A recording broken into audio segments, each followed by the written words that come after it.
Hey Royals, this is Mademoiselle Mosley again. I hope everybody's doing fine. I got a story that I want to tell y'all, and it brings me joy and kind of a little sadness altogether. It's a story about my grandmother, and it's pertaining to a subject I want to talk about. But you never know how significant someone is or something that happened in your life years before you even thought about doing whatever you're doing right now will make a great story or how it touched your life in a way that you can use it in another metaphorical way. So my grandma used to love to go fishing. I mean, you can stay all day. She used to could stay all day. I used to be like, ugh. When I used to see her get that fishing pole, I'd be like, oh Lord. And she said, you want to go fishing with me? In my mind, I was like, no, I don't want to go. But I love my grandma. So I went with her. So we would stay out there all day. I mean, from morning to whatever. So at the end of the day, when we would get ready to go home after she finished fishing, she threw all them fish back. I be like, baby, is grandma, is you got a problem? Is you good? Is you all right? You done threw all the fish that we done sat here all day to catch. Now we ain't got nothing. Now we going back home with nothing. But what I realized is that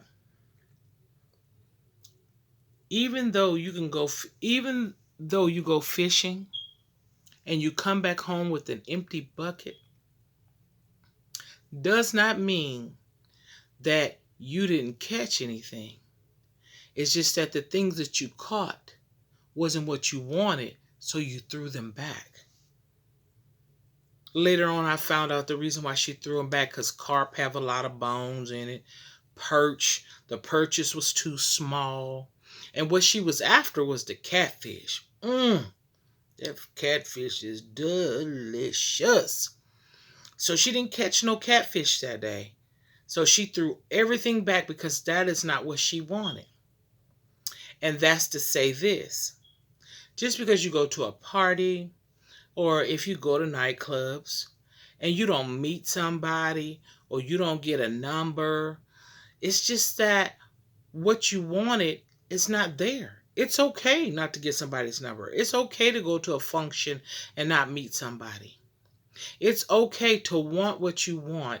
And if what you want is not there, it's okay to go home alone and be alone because sometimes if you catch the wrong thing, you might as well be alone because it's not fitting your appetite. It's not becoming to you. And don't worry about all the people that got all the numbers in their phone. They got them purchased. They got them carps. They just got numbers just to feel like they've done something or they got something. My grandmother could have brought all them fish home, and I mean, we had about 20 or 30 of them, and be like, "Woo, you caught some good fish," but that's not what she wanted. I always loved my grandma because she always knew what she wanted. And if it wasn't what she wanted, she didn't get it. And that's how we should be. If you want catfish and you got carp and bass and perches, you caught that, throw it back. That's how we end up with people we don't want. Just to have somebody. My grandma could have brought that fish home just to say she caught some fish. But that's not the fish she wanted. So she threw it all back. So just because you come home for fishing with an empty bucket doesn't mean you didn't catch anything. It means that you didn't catch what you wanted. Catch it. Like I say, get it before it gets you. Like, share, and subscribe. Until next time, I'm out.